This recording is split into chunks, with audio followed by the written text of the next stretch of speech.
How I met Nonna, how I met Vita. We have to back up a little bit of how we ended up being at the spot that we met. I had a priest friend and he called me and he said, Vita, there's a retreat for young people. It's in Pontiac and it's kind of like a sensitivity group, which was really popular in the 70s. So I said, well, I didn't have too much else going in my life, so I went. I had some weekend before I was inducted, I had nothing to do. And my sister had already arranged to go on a retreat to Pontiac, Michigan, which is outside of Detroit, for the weekend. Having nothing to do, I went along with my sister and a whole bunch of friends. So it was on a Friday night, and I didn't know anyone there. And I remember a group of people walked in. There were probably like 10 or 11 people. And we met the other retreatants who were there, rather surprised at our arrival. One of the people there was Vita Mosseri, I remember. As I went around, I became the official host to introduce everyone as they came in. I was feeling pretty good. And that's when I first laid eyes on her. And I remember meeting Dick, my now husband, and I thought he's just a nice guy. Maybe a little bit geeky, but just so nice. Well, it must have been some mutual attraction because we did go on some private walks around the property and stuff like that. Going for a walk and was kind of breezy, and I will tell the story because it's so cute. My wig blew off. I thought it was a rat. I thought, oh my gosh, what's that, a rodent on the ground? He says, no, I think it's your wig.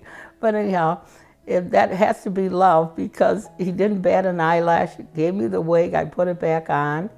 And that was on a Saturday night, and on Sunday, I remember we had breakfast. There was someone else too that was there that was interesting, okay? And that other person expressed some interest in me too. So it wasn't just Vita. The other person, other individual, went to the gift shop and bought some gifts or little mementos and stuff, gave me that gift. And then Vita went off and had to reciprocate and give me another gift too. Well, to be honest with you, he embellishes that a lot. I have very vague recollections of that.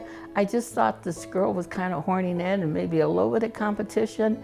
And I thought, well, maybe that enticed me to buy that poster. I can't really remember exactly, but I thought, well, I'm cuter than she is, and to be honest with you, I thought I was the cutest girl there. There were kind of some ugly looking girls.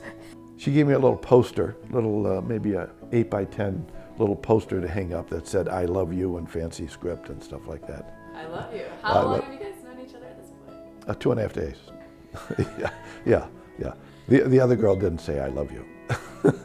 I wasn't the kind of person, I never said I love you to anyone. I really thought he was such a nice guy. I didn't think anything of it. And he was going to the basic training the following Tuesday or Wednesday, and he's from Cleveland, and I'm from Detroit, and he said, I'll write you. I ended up being in Fort Campbell, Kentucky for basic training. And there you don't get much free time, you don't get much time to write letters and stuff like that. But Vita corresponded almost daily, writing to me and stuff, which was, when mail call came around, I was kind of razzed a little bit for getting so much letters and stuff. So these are the letters I wrote to her. And there's just a few in here that of the ones that I had saved. And this is just a handful, if you can figure, how many months we were apart and getting a letter every day. This is just a small sampling of them. Oh my goodness, so many years ago. My goodness.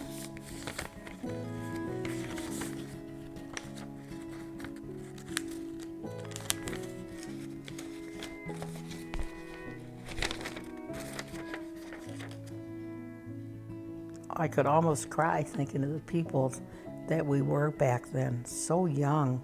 Got to know each other through letter writing and through phone calls. Yeah, and not a personal face-to-face. I got a special assignment type work that I was going to do for the military, and I had 2 weeks off before I had to go to Arizona for my assignment. So then I flew to Detroit for my time off. So I saw Vita during that 2 weeks. We were together for a week, and I guess I fell in love with him then, and because I had dated an awful lot, but there was just something, I thought to myself, there's something so special about him. It's a very fast 2 weeks. time just flew. And then we got married May 22nd, and it was the happiest day of my life.